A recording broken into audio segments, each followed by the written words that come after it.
کرتے ہیں international news کا اور آپ کو بتائیں کہ امریکی صدر جو بائیڈن نے دوسری مدت کے لیے الیکشن لڑنے سے متعلق اپنی رائے کا اظہار کیا ہے۔ غیر ملکی خبر رساں ادارے کے مطابق لندن سے جاری ایک بیان میں امریکی صدر جو بائیڈن کا کہنا تھا کہ دوسری مدت کے لیے الیکشن لڑنے کا ارادہ ضرور ہے لیکن حتمی فیصلہ ہونا ابھی باقی ہے۔ امریکی صدر کا کہنا ہے کہ یہ صرف ادارہ ہے، حتمی فیصلہ کیا ہوتا ہے یہ دیکھنا بھی باقی ہے۔ کینیڈا میں سکھ کمیونٹی خالصتان کی حمایت میں ریفرینڈم میں حق رائے دہی استعمال کرنے بڑی تعداد میں سڑکوں پر نکل آئی۔ ووٹ ڈالنے کے لیے 5 کلومیٹر طویل قطار لگ گئی۔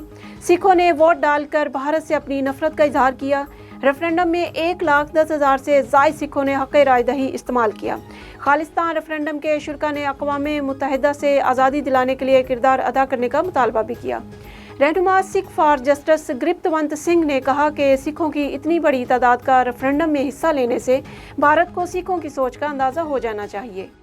ملکہ برطانیہ کی آخری رسومات کے موقع پر تاریخ کے سخت ترین حفاظتی انتظامات کیے گئے ہیں۔ ملکہ برطانیہ کی آخری رسومات میں حفاظتی انتظامات سنبھالنے کے لیے 10,000 کے قریب پولیس اہلکار سیکورٹی کی ذمہ داریاں نبھائیں گے۔